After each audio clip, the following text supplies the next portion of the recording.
اور یہ واقعہ اپنا لکھتے ہیں حضرت علی بن مدینی رحمہ اللہ، کہتے ہیں کہ میں بچپن کے اندر ہی میں نے حفظ کر لیا، ذہین تھا، اللہ پاک نے حافظہ دیا، میں نے حفظ کر لیا، شوق تھا، اور ایسا شوق تھا میں قرآن مجید رمضانی حافظ نہیں تھا، میں پڑھتا تھا باقاعدہ، تو قرآن مجید کی تلاوت کرتا۔ کہتا ہے بچپن کے اندر ہی میرے والد انتقال کر گئے، تو میں نے یہ ترتیب بنائی کہ میں نا فجر کی نماز کے بعد اپنے والد کے ہاں قبر پہ روزانہ جاتا، تھوڑا قرآن پڑھتا واپس، یہ میری ترتیب تھی۔ کہتے ہیں کہ رمضان آ گیا، رمضان میں نماز پتہ جلدی ہو جاتی ہے، ہمارے ہاں بھی ایسی ہے، یہ شروع سے چلتا آ رہا ہے، لوگ سحری کرنے کے بعد اذان ہونے کے کچھ دیر بعد ہی نماز پڑھ کے تاکہ تاخیر نہ ہو جائے۔ تو کہتے ہیں کہ وہ رمضان میں نماز جلدی ہو جاتی، میں نماز پڑھتا اور والد کی قبر پہ جاتا، اب اندھیرا ہی ہوتا، پہلے تو روشنی ہو جایا کرتی تھی، اب اندھیرا ہی ہوتا۔ کہتے ہیں کہ کچھ دنوں کے بعد ایسے ہوا کہ ایک قریب قبر سے ہائی ہائی کی آوازیں آنا شروع ہوگی، اور میں چونکہ چھوٹا تھا تو میں ایک دم ڈر گیا، سہم گیا کہ آوازیں، میں خاموش ہو گیا۔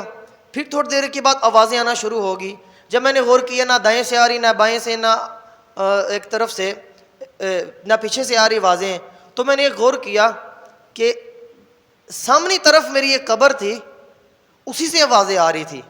کہتے میں جب قریب گیا تو آوازیں وہیں سے آ رہی تھی، ہائے ہائے کی آوازیں، چیخنے کی آوازیں آ رہی ہیں۔ تو کہتا ہے کہ میں ایک طرف دبک کر بیٹھ گیا، اب ہمت نہیں ہو رہی، میں کیا کروں، کیسے جاؤں یہاں سے۔ کہتے ہیں کہ تھوڑی دیر بعد میں نے غور کیا، جو روشنی ہونی شروع ہوئی آوازیں آہستہ ہونا شروع ہوگی، اور جب صحیح روشنی ہوگی تو آوازیں بند ہوگی، اتنے میں لوگوں کی آمد و رفت شروع ہوگی۔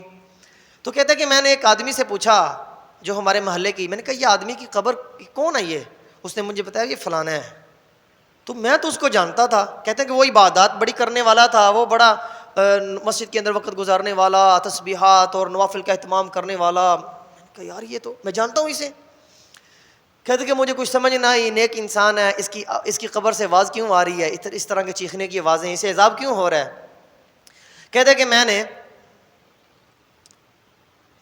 میں محلے کے اندر آیا، میں نے اس آدمی کے دوستوں کے پاس گیا، میں نے اس سے پوچھنا شروع کیا، میں نے سارا واقعہ بیان کیا۔ مجھے ایک دوست نے بتایا، کہتا کہ یہ آدمی تو اس کی تم جانتے ہو کہ اس کی بیوی فوت ہو چکی تھی، اور اس کی اولاد میں بیٹا کوئی نہیں تھا، اس کی بیٹی تھی اور اس کی بھی شادی ہو گئی، یہ اکیلا تھا، یہ دکاندار تھا اور یہ لکھ پتی بن گیا کہ جب خاندان ہی نہیں ہے، خرچ کرنے کی جگہ ہی نہیں ہے، تو جو کمانا ہے وہ سیو ہی ہونا ہے۔ تو کہتے ہیں کہ یہ وقت گزرتا گیا، جب یہ تھوڑا بوڑھا ہو گیا، اس نے کہا مجھ سے کمایا تو جاتا نہیں ہے، یہ اتنا سارا مال ہے، کر تو کچھ نہیں سکتا۔ اس نے کیا کیا، لوگوں سے مشورہ کرنا شروع کیا کہ میں کیا کروں۔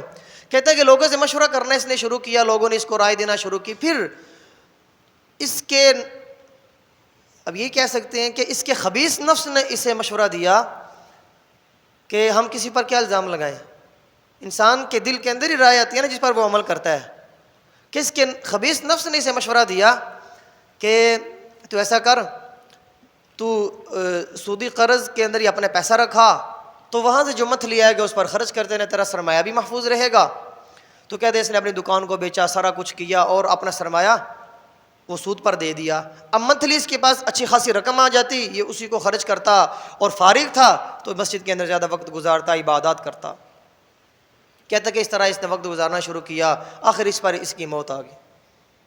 آخری زندگی میں اس کے دوست کہنے لگے آخری زندگی میں اس سے کہ یہ بڑی مسٹیک ہوئی ہے، بڑی غلطی ہوئی ہے اس۔ تو کہتے ہیں کہ میں سمجھ گیا کہ سود کی وجہ سے اس کو جو عذاب ہو رہا ہے یہ ہو رہا ہے۔ اس لیے